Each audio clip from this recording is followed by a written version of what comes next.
Good morning, student. Today I will teach you the fourth chapter of the computer, and the chapter name is MS PowerPoint. तो MS PowerPoint क्या है, किस तरह work करता है, क्या क्या चीज़ें इसमें आती हैं, तो आज हम उसके बारे में आपको बताएंगे।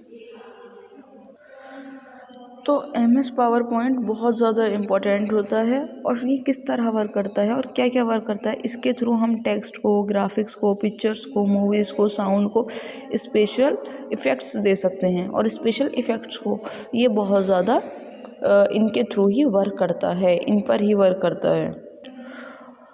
और MS PowerPoint जो है एक प्रेजेंटेशन ग्राफिकल सॉफ्टवेयर है जिसको डेवलप किया है माइक्रोसॉफ्ट ने, यानी कि माइक्रोसॉफ्ट में ही ये वाला सॉफ्टवेयर को डेवलप किया है, बनाया है।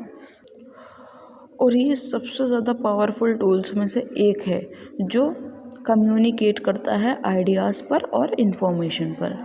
अब हम इसकी जो पहली हेडिंग है वो है MS PowerPoint प्रेजेंटेशन। तो MS PowerPoint जो है कंसिस्ट करता है स्लाइड्स को। अब वो किस तरह देखिए, तो यहाँ पर बहुत सारे ऑर्गेनाइज और फॉर्मेटिंग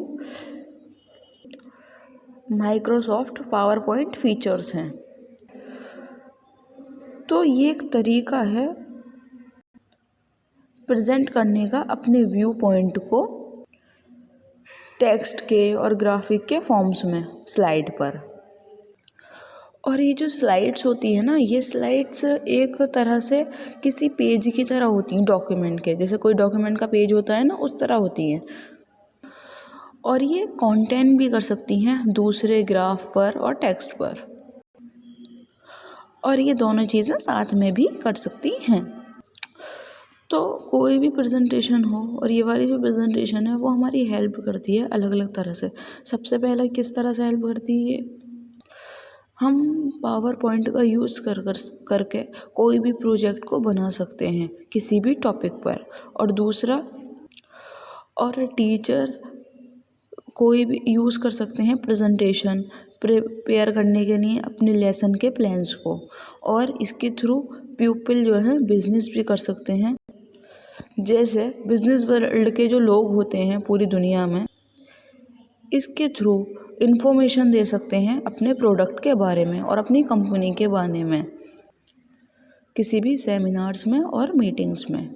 तो इनके थ्रू ये सारी चीज़ें भी होती हैं।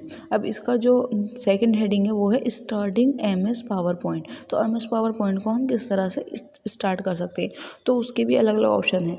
सबसे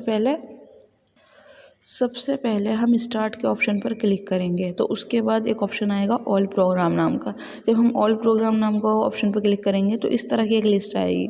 उसमें एक ऑप्शन आएगा माइक्रोसॉफ्ट ऑफिस का। तो जब हम माइक्रोसॉफ्ट ऑफिस पर क्लिक करेंगे उसके बाद एक और ऑप्शन आएगा माइक्रोसॉफ्ट ऑफिस पावरपॉइंट 2007 का। तो उस पर हमें क्लिक करना पड़ेगा कोई भी चीज़ ओपन करने के लिए।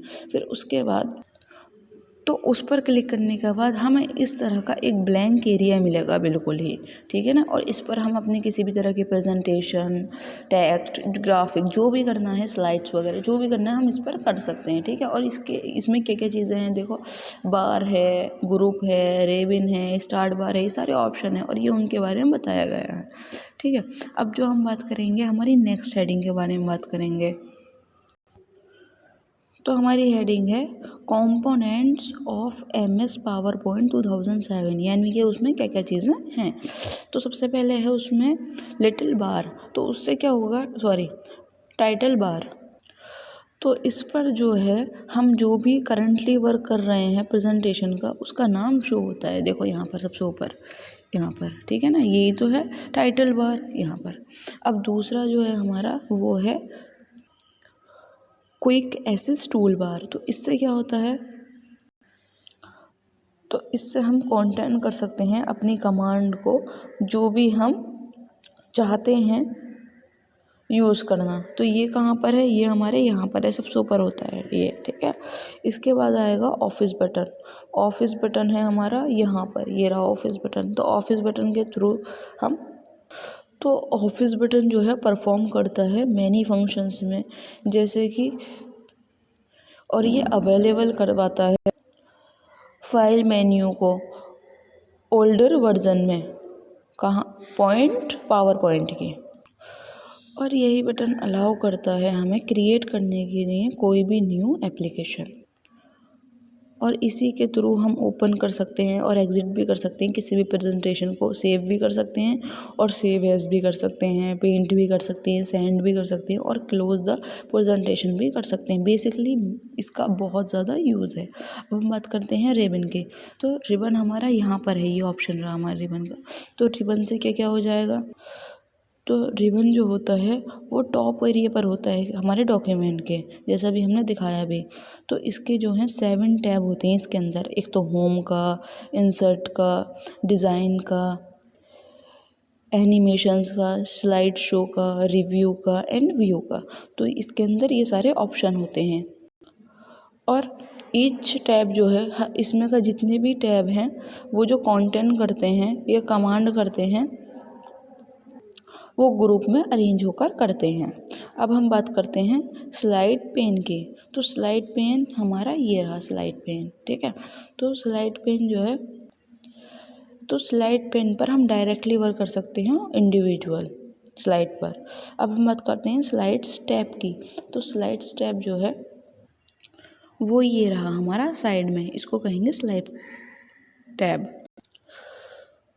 तो स्लाइड स्टेप जो है वो दिखाता है हमें थंबनेल्स वर्जन हर स्लाइड के, और इसके थ्रू हम ऐड कर सकते हैं, डिलीट कर सकते हैं, डुप्लीकेट कर सकते हैं और रीअरेंज कर सकते हैं स्लाइड को, ठीक है ना, स्लाइड टैब पर। और उसके बाद जो हमारा नेक्स्ट ऑप्शन है वो है आउटलाइन टैब का। तो आउटलाइन टैब जो है तो वही है, उसके थ्रू हम एडिट कर सकते हैं अपने टेक्स्ट को डायरेक्टली, ठीक है ना, आउटलाइन से ही। अब उसके बाद जो हमारा लास्ट है वो है नोट्स पेन। नोट्स पेन से क्या होता है, नोट्स पेन से हम टाइप कर सकते हैं हमारे नोट्स को खुद से ही हमारे करंट स्लाइड के अकॉर्डिंग। आज के लिए बस यही।